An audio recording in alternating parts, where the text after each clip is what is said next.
We have all heard of the terms old money and trust fund babies, used to describe the source of someone's wealth. And to a great extent, some may view this as easy money, as something to covet. But there's a global perception, though, that generational wealth rarely survives through more than 3 generations. And there are even proverbs to support this claim. The Chinese, for instance, say wealth never survives 3 generations. Italians call it from stalls to stars to stalls. The Japanese say the 3rd generation ruins the house. The Spanish refer to it as 1st generation trader, 2nd generation gentleman, and 3rd generation beggar. And while the Americans simply call it shirt sleeves to shirt sleeves in 3 generations. Simply put, these sayings reflect how the 1st generation starts without wealth and possibly without education, but work very hard. Like all parents, they want a better life for their children. So the 2nd generation is well educated and has a choice about careers. So while their parents work in shirt sleeves, they actually go to work in suits. The 3rd generation, however, raised with all the spoils of wealth, did not experience the work and sacrifice it took to build the wealth. So they consumed the family fortune, making the 4th generation go to work in shirt sleeves again. But as with everything else in life, not all situations can be painted in the same brush.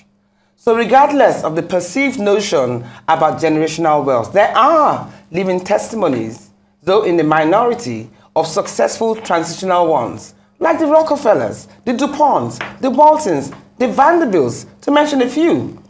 What did they do right that others did wrong? That's the million-dollar question. Great question. Most people work hard to establish wealth through a legacy that subsequent generations can carry forward.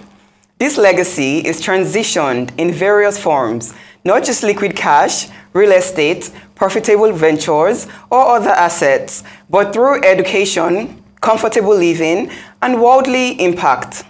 Great industrialists, the matriarchs and patriarchs of generational wealth, protect the people they care about by solidifying the most reasonable division of wealth to future generations, of which the pinnacular point is embedded in human capital development and in raising other capable, strong, and impactful leaders. For the over 90% of the population who do not have generational wealth in cash and liquidity, we learn to build, starting with stable sources of income, which should be diverted into liquid accounts, investment accounts, emergency-only accounts, and retirement savings accounts. Also important is minimizing debt while maximizing profitability, impact, and goodwill. The impact of generational wealth is not only felt within one's nuclear circle, but across several communities and sometimes across several nations. Let's watch this special report. Perspectives will be right back. Passing down wealth from one generation to another can be considered as one of the most important ways to avoid poverty in a family. The bulk of generational wealth is passed down at death in the form of an inheritance. Wealth here is not just sacks of cash, but assets that keep generating financial value over time. Those assets can include stocks, bonds, and other investments, as well as real estate and family businesses.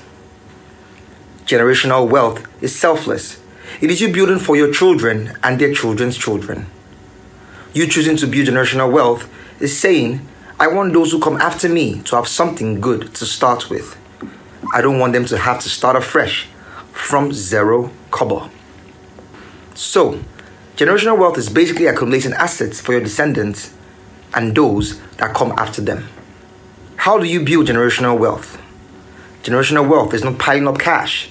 It could be anything of increasing financial value depending on your capabilities, your interests, your environment, and your financial standing.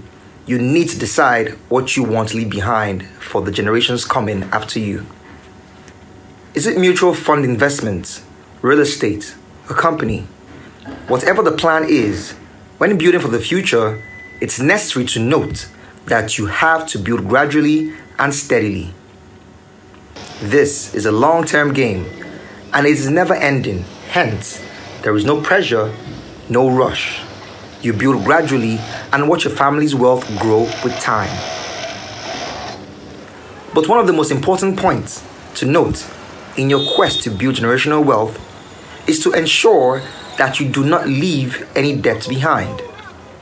The last thing you want your children to do is settle in debt with all the assets you've accumulated over time. Tie all loose ends and build on a debt-free foundation. With global poverty, one of the most pressing problems that the world faces today, and the poorest in the world, often undernourished, saving and planning for the future should be a habit everyone should adopt. Ikenna Kingsley, Arise News. You know, this is quite interesting, you know, because as I was watching the VT, I actually remember or talked about people where their fathers used to have money, but they don't have money anymore. That's when you hear my daddy did this, my daddy did that. What are you yourself doing? Cut off. Yes. So I actually put them in two categories. I don't know whether you've heard about the patriarchs and the mongrels. It's like the tough and the tough. Now, there's this phrase called patriarchs and mongrels. Now, with the patriarchs, you have the born patriarch, and that's somebody who was born into wealth, sent to the best schools, given the right exposure, has opportunity laid down to him. In fact, his life has been lying down to him, and he has a structure. Family of Walmart. He has a structure to inherit. So no matter what happens to him, he will never lack. That's the those are the born patriarchs. Then you have the raised patriarchs who have the same opportunity with the born patriarchs. They have the same friends, go to the same schools and everything, but they don't have a structure to inherit. But they've been given enough armor to carve a niche for themselves. They don't have a structure to inherit? Unlike the born patriarchs, they don't have a structure to inherit. Are you saying that the parents well dwindled over time? No, it's not that. It's just that there are some people who the parents already have built a structure on ground, so making them second generation. Whereas there are also parents who did not have this kind of exposure, but they're now making their children. They don't have a structure. They don't have anything, but they're making sure their children go to the best schools, meet the right people. It doesn't mean that when the child finishes, they don't have the generational wealth, so the parents are still sort of building. Also, but giving their lives to ensure this child has this structure. So hang on a minute. So that's the raised patriarch. Then you have patriarchs gone wrong. Now these are the ones that the parents did not teach them how to fish, but provided everything for them whilst they were growing up. And unfortunately, the privileges that they now experience whilst growing up, the tap has run dry. So what you now have is that the people who don't fall into this category are usually quite depressed because they're not street smart. They don't know how to hunt. These are the ones that are patriarchs gone wrong. Their parents did not raise them well? It's not that they didn't raise them well. The parents provided everything for them, but did not teach them how to fish. It was give, not N. Do you understand? So you have that. You have those three categories. Then you now have patriarch turned mongrel. Now, patriarch turned mongrel. You've studied this topic. Yes, because it's something I'm very passionate about. Patriarch turned mongrel is a child, even though born with a silver spoon in his mouth, is street smart.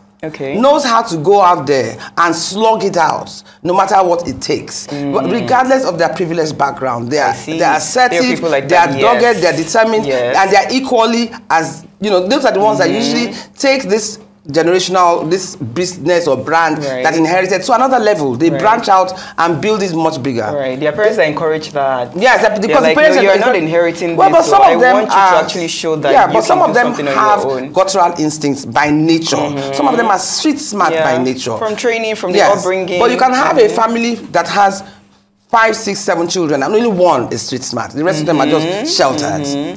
Now, the last bit about the patriarchs and mongrels are the mongrels. These are the ones that are die-hard, dogged, determined. They have looked at the patriarchs and decided they want to even surpass them. These are the ones that exceed and do so well in their chosen careers. They have generational wealth too? Mongrel wasn't born into wealth. Mongrel is creating his own wealth. So you said the patriarchy mongrel? Now I'm talking about, when I say patriarch turned mongrel, I'm talking about people born into wealth that have now become street smarts. Mongrels were not born into wealth, but they are street smarts. Patriarch gone wrong are the ones born into wealth but are not street smart to survive on their own. So do you get it? I mean, I remember the Whitney Houston's children's case. I mean, they were born into wealth, and you see, I think that's the... Whitney Houston? Yeah. The singer? Yes. So her children were born into wealth, and she adopted. She only had one child. She adopted one. So the boy that her daughter married was adopted, and then they ended up, living together, being married together. We're just seeing how their lives were cut short. When I'm talking about wealth, I'm talking about wealth that has gone past 5 decades or 6 decades. But it's just one generation transfer. But there are very few of those. There's like less than 0.5% of the but that's why we want to talk about it. Why? What is going wrong? What is it with this 3? But usually it doesn't go past second generation. Yeah, but why is that? They call it 3-generational curse. Like you said, there are success stories like the Sam Walton family. Yes. They've gone on and anyway, we'll come back on air. We are heading for a short break, but stay with us because when we return, it will be time to introduce our esteemed guests. Sonnie Ayere, investment banker and chief executive officer of DLM Capital Group, as well as Demola Akinrele, senior advocate of Nigeria. Perspectives will return in just a moment.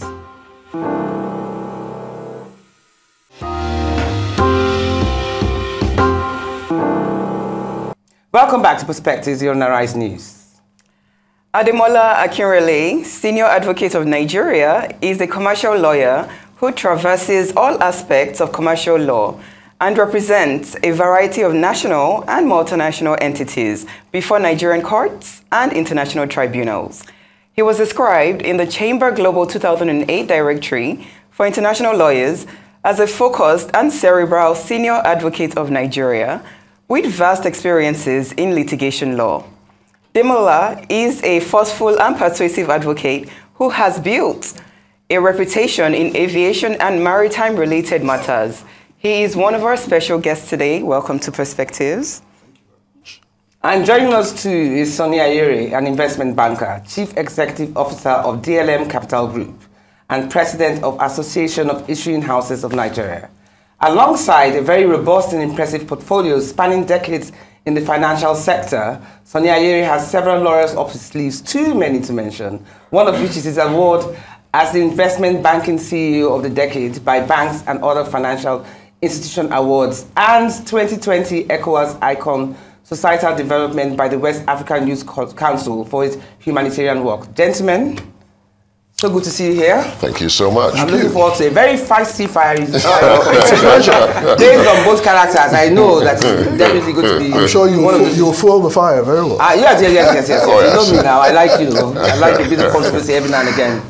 Anyway, as I was saying to Olatorera, I spoke about the patriarchs and the mongrels, and I'm sure we both know that all 3 of us, or all 4 of us, know a character that suits every particular category that I mentioned. Yeah. Now, but my question is, and let's start with you, Demola, is that this 3-generational curse, there is a 3-generational curse, there's a perception that wealth doesn't go past 3 generations. So what is it that these founders do wrong that they cannot transition to the next generation successfully? What are the causes of why this money just dries out? Okay, let me give you a very dramatic example. Now look at the Vanderbilt story. Grandfather, who started the wealth, had wealth equivalent to 50% of the US Treasury. Extremely rich man. Hands over to his son, and he doubles the income. Then the grandson and the brother are not able to cope. Reckless living, luxuries, and the whole thing filtered out. And in his words, he captured it. He said, inheritance is a curse. It's a hindrance to happiness. I have nothing to strive for and nothing definite to hope for. Yeah. Wow. Henry Ford captured the other side of it and said, people who think that money gives you independence and happiness are under an illusion. The real security is knowledge, experience, and ability. Right. And the primary answer to your question, even though it will have different variants, is that what you should be thinking about is the transfer of knowledge, not the transfer of wealth. The transfer of the technology of wealth, which is bordered in supreme education, formal and the informal side of the wisdom that is imparted to you. Either you gain it from reading, or you gain it from a mentor, or you gain it from your father or an uncle. It is that wisdom that underpins wealth being sustained from generation to generation. Agreed, Absolutely. but do you believe that there are those descendants who can actually manage both well? The education transfer and the wealth transfer. I mean, we look at the Walton family, Walmart. They've been, it's been a family business for many decades, several decades. And they don't even have any intentions of divesting that wealth. There are lots of other wealthy people, when we look at Mark Zuckerberg, he wants to give 90% of his wealth to charity. Same thing as Bill Gates. But the Walton family are keeping it within the family and it has transitioned across generations. Yes, but you will find, I think Sonnie probably even answer in a more informed basis, in a business perspective, that in those families, they look at the most able people and they prepare them. There's a conscious, structured decision about it. And they bring in some professional managers, often a combination. But the Rothschilds have that as an example. They're very particular. They won't even go for their own particular child. It might be their nephew or their niece, but they look for the best. There is a structure, so important. Structured trust agreements, and you'll find that over the evolution of the education of those children, on the dinner table, in courses of their lives, there have been education and inculcation on the values of discipline, saving money, and opportunity and how to take it. Do you think those children were not spoiled, pampered, growing up? No, they were not. You cannot be driven to make wealth if you were spoiled. Which draws me to Sonnie. You know, you've always been a firm believer in creating an institution that would outlive yourself and your children, regardless of whether or not the children inherit or the children play a role in what you're leaving behind. So my question is, what are the parameters, literally, that you have to put in place, whereby whether or not the child, because I mean, it's not every child that wants to work under their father or every child that is interested in the father's business. But like how Demola said, you know, out of taking sentiments out, you might take somebody who is suited for the role, not necessarily somebody that is your biological child. Absolutely. So now, taking it a step further, what would you now, Sonnie, advise people who are in this category, these people who have these businesses to inherit? What are the key things they should put in place? I think the first thing to ensure that the wealth grows. I understand. So the first thing to grow regardless. I think the first thing any entrepreneur should do is to settle their shares into a trust. Right? These days, the most popular is a living trust, which means that the entrepreneur can still be a beneficiary of the trust, and then basically decide who the beneficiaries of the trust will be and how the trust will run going forward. To my mind, I think that, you know, making the children be the owners of the company is a wrong move. Why is that? Because I believe that, you know, I heard something a couple of weeks ago. It said every property is for sale. Yes. Okay. You know, that was powerful. Yes. Okay. If you don't sell it, your child will sell it. If your child doesn't sell it, the grandfather will sell it. Inevitably, one day will be sold. I agree. Right? So the idea is that when you want something in perpetuity, right, you don't give it ownership. What if the children were trained, educated, and brought up to be leaders of that company?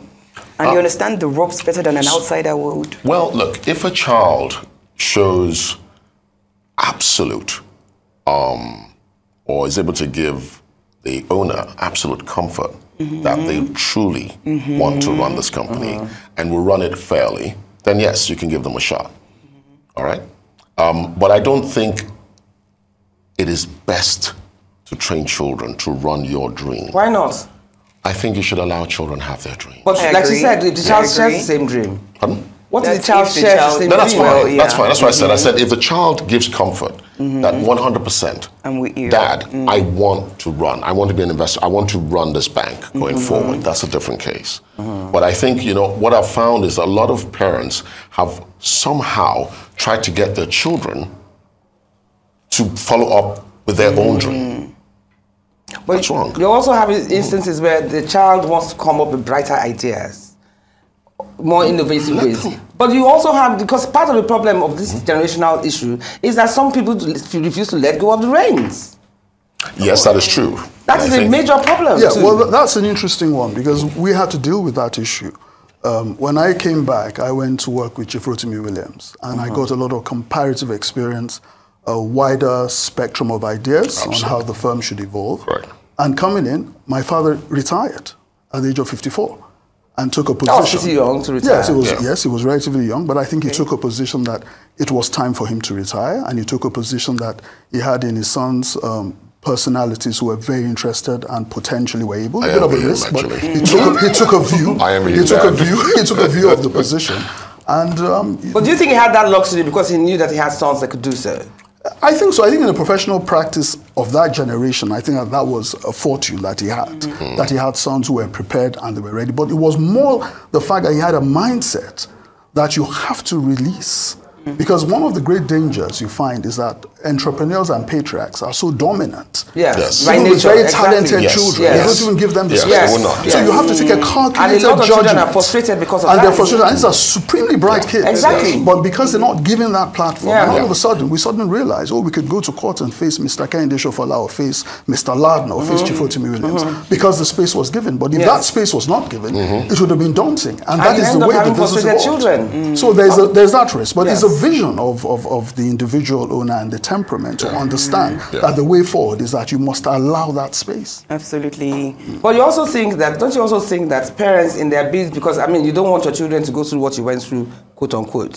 So I think sometimes part of this fall of generational wealth is because the parents don't allow the children to go out and fish. Of course. You know, they make them so dependent on them. The parents are still paying your children's school fees. Your rent is being paid by the company. And if you want to buy a car, the company has. What do? And there are plenty. We know there are plenty of people in that category. Do you now blame them? Like you were saying earlier on, you know, that you spoil them for 25 years, 30 years, and all of a sudden you say, oh, go out there and hunt. Yeah, it's parental. If you look at the structure of the world. Okay, we're going on the break now, guys. I'm sorry. Please, and then we'll definitely continue this. Because it's a topic a lot of us feel very passionate about. So see you soon back on Perspectives.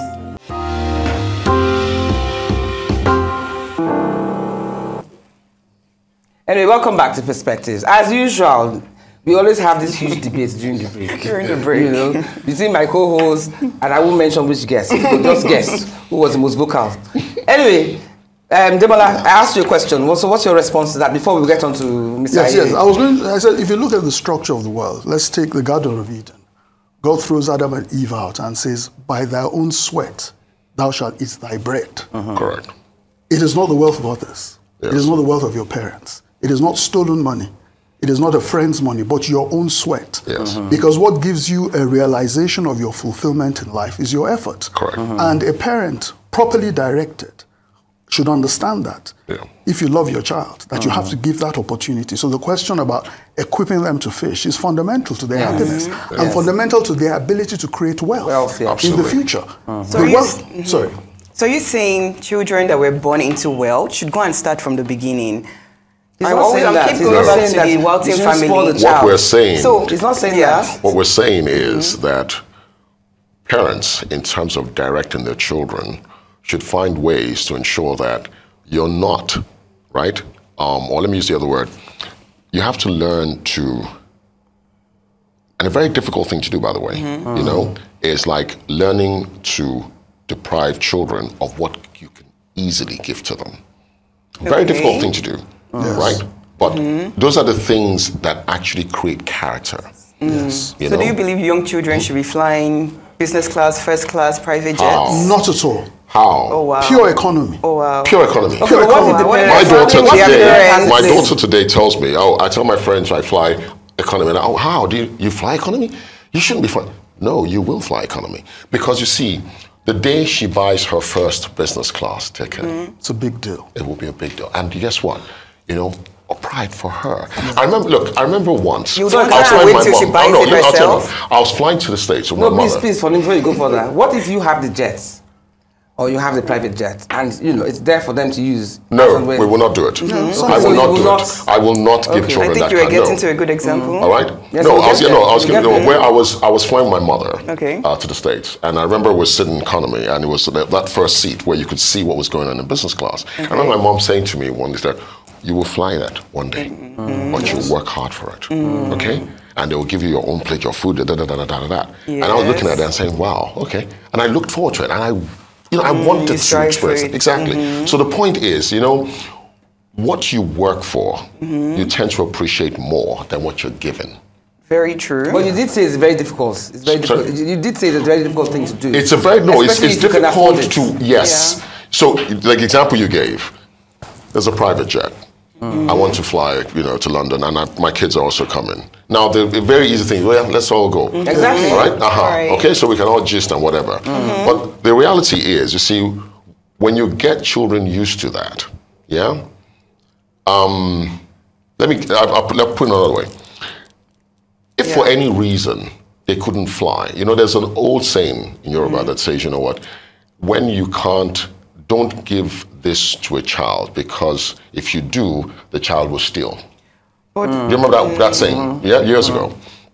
The reason is that when that child can't fly business class or private for some reason, the wealth dissipates. What happens? And that's the most painful luxury experience. is different for so many people. What's experience. luxury to some people is not luxury to others. It's just comfort. It's just getting from one place to the other. But that's what he's saying. That you're exposing these children to discomfort. You see, the thing is this. But it's okay. You see, no. Children, right? You see, you're going to grow up and you're going to live in a competitive world, whether you like it or not. Yeah? And one of the key things, like Demola was mentioning earlier, that the technology of wealth creation, when you don't teach children to compete, when you fly economy, what happens? You line up, step by step, and then you get to the point, you get your ticket. Many other areas in life you have to go through, processes to get through, right? Yeah.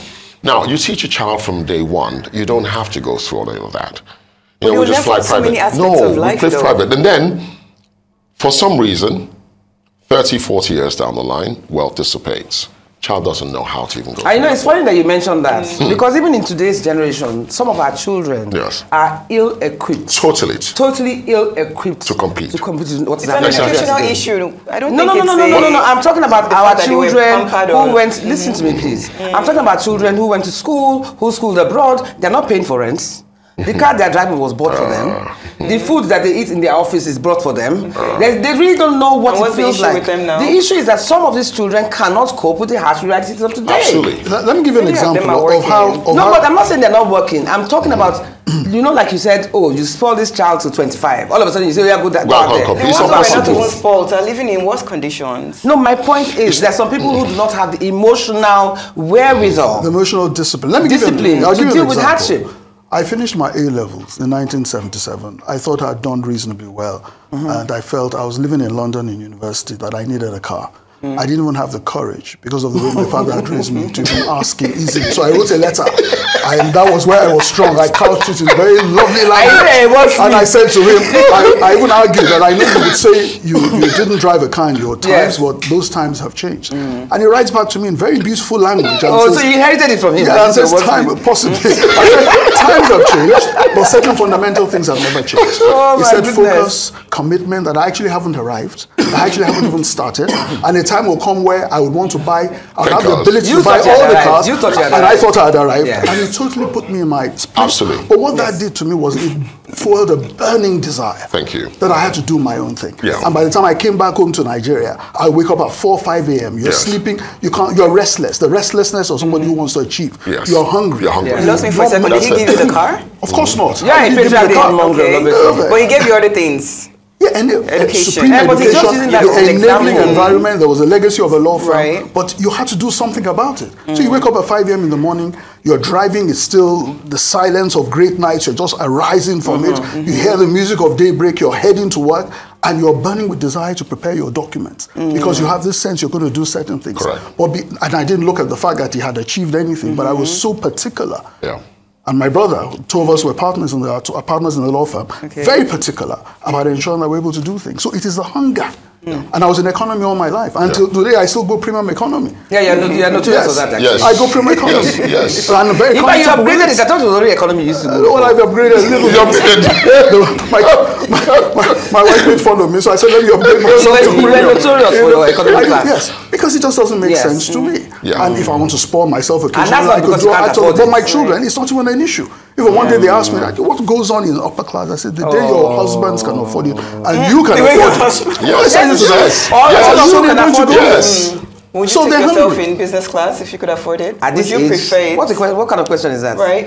At this age, why would I be into the economy? My legs are too long for economy. No, it's the point now is that you have a choice. Thank you. You have a choice. It's a choice. And we pass on that comfort building Character. You're building character. If Yes, you're very talking about important. wealth, you have to build human capital. It's so and human important. capital is discipline. Seriously. You have the choices you can save. You can Yeah. look at money, stare at money in the face and say, I'm Yes. not touching you because I'm going to invest, I'm going to save. Or you can make them wash dishes. You can teach them so many things. Yeah, they you do can that, but it's all the different components. educate them in so many ways. But it's No, all but- parts of the Look, I like component. I like that. I When like a that. child grows up with, Peter, what's for breakfast? Peter, what's for lunch? They're not going to do dishes. Pizza. Whatever. That's the cook. No, but I even like I Right? like that analysis that you gave. Yeah. That you said until you've seen the darkness. Yeah, How if do you you- can. No, you what I can- said you was, have not seen you darkness, cannot what I heard, cannot exactly. appreciate light until you've Seen experienced darkness, darkness. That's the truth. Really. So a generation that was born with Tesla cars and only know technology, Yeah. if they've not experienced No, that's not the Keke point. Marwa, No, what we're saying, no, the point is that if you if they've not experienced Keke Marwa, then The point is made- they can't No. appreciate the No, the point Teslas. is made- Let's not talk about each Yeah. other because you can. Oh, I'm sorry. Sorry. No, go on. You can go ahead. So go If I ahead. can just put it in a poetic way, Yes. there's a saying from Hamlet in Shakespeare. It says, I have to be cruel to be kind. Exactly. You have to be cruel to your children Yeah. to be kind to them. Yes. Yes. And that may sound on the face of And it that's what difficult, exactly. but that's what he's saying about And that's what I mean willpower. by willpower, Difficult. where you're saying you have to learn to Yes. deny. I learned this from Chief Dele Fajamirokum. Okay. They said you have to learn to deny your children what you can ordinarily afford. Yes. And it's a very difficult thing to do. And I know that it's difficult because you love your children. You see, You want to give them the you want to best. exactly. Yes, But the you want- reality is that you see, when they say spoil, it's not like spare the child. Spare the rod and spoil the Spoil the child. child, exactly.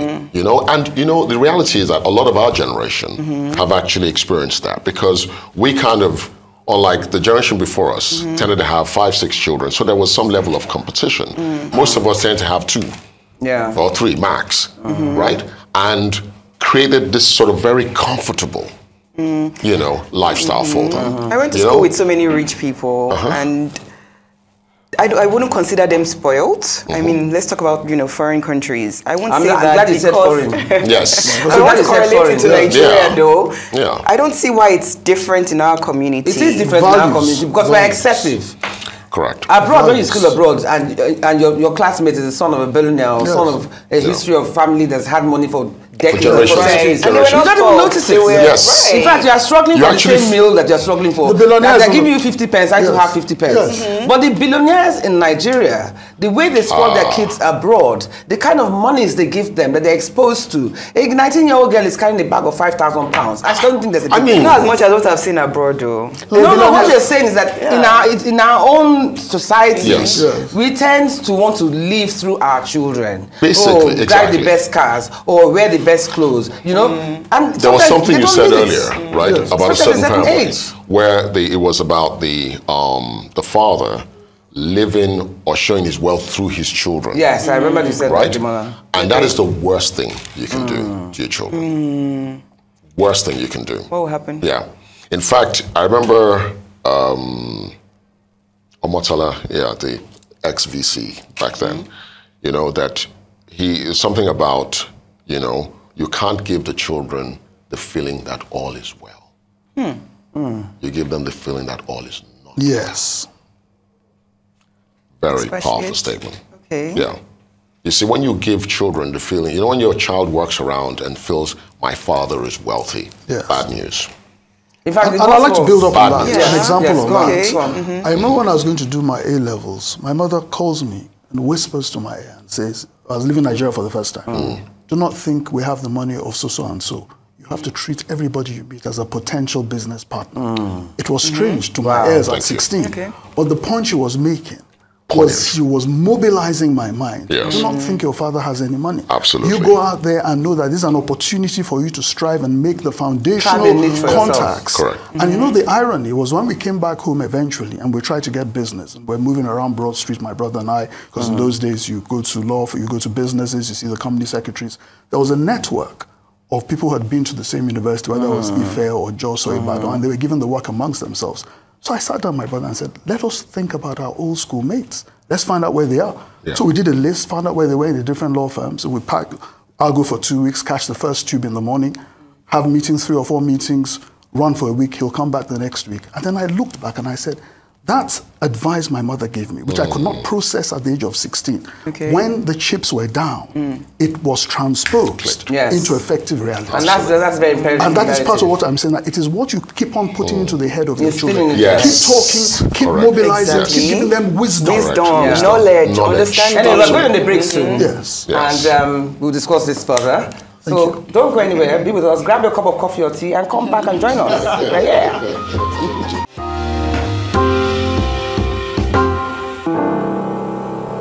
Anyway, Sonnie, you were arguing with Olatorera. Yes. Business class or no business class. Yes. Demola, you were quiet because we know you are a die-hard economy class. Correct. Yes, it's not an issue. But I want to be like you, to have money in my pocket and do it out of choice. You know, that is such a beautiful thing. You know, when people, when you're wealthy, but you can walk down the street like a normal human being. Don't they? Don't people walk down the streets? I mean, abroad you do that. No, abroad you do. No, but anyway, even here, you feel safe. I mean, yesterday I was like with a guy, and I said, I saw a shop there. Let's walk to the. I can't. I don't. What? You will walk. No, but when you walk on Awolowo, people call you. Are you okay? Oh, there's nothing wrong. Okay. You're just strolling. Unfortunately, Nigeria has become unsafe. No, I don't know. Anyway, we're arguing about this business class or no business class issue. Yes. You know. So you said that you've put your children on business class before and you regretted it. Why? Because I feel that I would like my kids to start from scratch, and build. So my daughter now, in all the years, at least the last 5 years or so, has flown economy. And she doesn't complain. I so love that girl. She just doesn't, she wouldn't. And the reality is she knows that, yes, not that she can't afford, but, being able to put yourself in a position of, I know I can do that, but I don't have to. It's like what Demola was saying earlier. I can fly first class, but I don't have to. Okay. But you're a rich man, so there must be a standard of living that your child will have compared to the man that is not rich. I mean, I can understand the idea of flying. You want to cut a few things. Yes, but the idea of flying from A to B. You cannot be completely deprived of the pleasure of being born. I understand, but the idea of flying from A to B, certain economy, premium economy, whatever, does not deprive them of whatever. I know, but when they get, I don't know. But I won't say, eat ogi and akara every day. Okay. No, you eat. So you will know how to balance it. Yeah, exactly. Like when she's here on holiday, for instance, she would eat well, she would live well. I allow her to go to her parties because when she says, I'll be back at 1, by 10 to 1, she's home. So you get to a point where you begin to see that what she says, she does. Did you buy her a car? Or is she doing public transportation, taking public transportation? No, for now, public transportation. What do you mean? 100%? Yeah, in Lagos? No. Uber, probably Uber. No, okay, but when she gets to Lagos, your car is... Yes, I mean... And driver. Privileged. No, first of all, what I do say to her is, she's not your driver. Right? So you won't say, I'm going to call my... No, he's not your driver. Right? It's fine. Okay? So, and it's a privilege that someone can take you somewhere and bring you back. And that's important for them to know. Now, sometimes, for instance, she wants to go to the shop, maybe Renee's or whatever. I'm like, walk. Okay. Yeah. You're like what? Walk. Okay, to Renee's. Yes, walk to the shops. Learn to go to the shops on your own. Right. I remember when I was on Hawksworth, Ojora, Simi was around 10, my son then, and I'd say, go to what's called Whitbaker. And I'd say, walk to Whitbaker on your own. And go buy something and come back. Because you have to let them go. I always say, when a child is born, they're 100% dependent on you. You become a successful parent when your child becomes totally independent. Absolutely. Yeah. Yes. That is what's successful parenting. Through education. And educate the points that Demola mentioned earlier. And also being able to let them breathe, grow. Even if they're doing it against even if they're doing something that goes against the grain. Yes. Unconventional. Well, look, the reality is, what I've learned is this, is that, a child's talent, or let's say God-given talent, a parent who stifles that, kills that child. Yeah. Right? So sometimes, that's why I meant earlier when I said, you know, I'm not training children to come and take over what I've created. I'm training them to become themselves, you know? And I think it's very important that parents are able to see that. I think what's happened in the world over the last 20, 25 years in terms of the music, arts, etc., has made sports, for instance, has made more parents a lot more open. You know, in those days, when you say, I want to play music, it's a slap. Yeah, not now. Music, not now. When those days, when you say, oh, a child says, I want to play football, foot kini. You know? Yeah. But today, you would find parents now sending their children to football academies, you know, to nurture that talent. So, you know, the idea of allowing your child or your children to actually become themselves is another way of ensuring generational wealth. Anyway, Demola, I want to ask you this. You know, some might say Nigeria is relatively young when it comes to old money. Because when you think about companies like Demola, for instance, it's still companies, they're over 100 years old. When you think of, you know, the Vanderbilts or whatever, you know, they've lived generation after generation. Why don't we have any like that? Because I remember in my young days, there were some names that one heard. Archie Briscoe. I asked Demola, not you. Not you, Sonnie. Let the guy talk. Can you articulate the question? Just I'm saying that some might say that Nigeria is relatively young when it comes to old money. When you have companies like Demola, for instance, it's still a company that's lasted over 100 years. Or you have the Vanderbilts, or you have people whose businesses have gone past over a century. We don't really have many like that in Nigeria. And I remember when we were younger, you could hear of certain names that resonated. They were known for a particular business. But over the years, they've just fizzled away. So why don't we have companies that are 100 years old, 150 years old, that have been taken to the next level and still remain till date? Well, I mean, the general answer to that, the economic wins of business, even if you look abroad, when we even talk about second generation, by third generation, family businesses have ended. If you look at the S&P companies, 500, they don't last more than 15, 18 years today compared to 40, 50 years ago because the whole world structure has changed. So it's not necessarily a function of failure of a culture or a failure or within a family, but I think it's just the nature of the way the businesses have run. And of course in Nigeria, we know how we're so sensitive to shocks and the whole complication of family life, polygamy, difficulties in management, biases in favor of a particular person as opposed to the other. So it's not an entirely business-driven environment. It's a bit sentimental. If you take the examples of families abroad, these are structured families. As I said, they've chosen the right persons. They've brought in a combination of professional managers. They have structured trusts, which have very organized elements about it in terms of how money is being managed and how it's being transmitted. And you can trust regulation. You can, so many things that fail here that you're not sure that the regulator may be administering things objectively, or you know whether individuals can do things, or a business, or even the trust in Nigeria is taken over by another company. And maybe the person who's taken over the trust may not even be managing the business in a way in which will not affect your own family or the investments you put. So it's a very complex environment within Africa and within Nigeria to have that sort of sustainable consistency that you've had over the years. But the real point, as I said, it's not about the business. You may even want to sell your business. The point is that your descendants, if you transfer the technology of knowledge because of the value system, because they have the DNA of the ability, they've had the best opportunity. A man with great opportunity of, you call them the patriarch's advantage, with the ability and the wisdom, should even do better than anybody else when translated, because he has everything. And if you look at someone like Bill Gates' father is a lawyer, a very successful lawyer. At the age of 13, he started playing with software and moved on.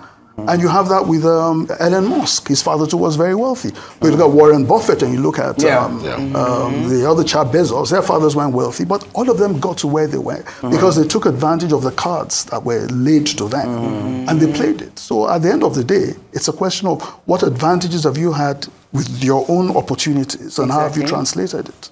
But yeah, like you said, Sonnie, you mentioned earlier on that sometimes it doesn't necessarily mean that you should be the dominant you should predominantly own your company. You can be open to being bought over and being a bigger fish. So can you elaborate that? Well, I mean, like I said earlier, I said, look, you know, one of the best ways of preserving wealth, you know, is, for instance, the shares of the entrepreneur, you know, might be bought by another company.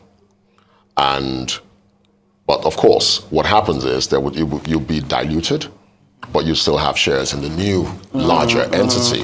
Now imagine those shares are then settled into a trust, you know, or if big enough, a family office. For instance, where family offices, where you have people dedicated to managing the wealth of the family, independent of the family itself. Okay. You see, so one of the best ways of actually maintaining generational wealth, to my mind, is separating family from business.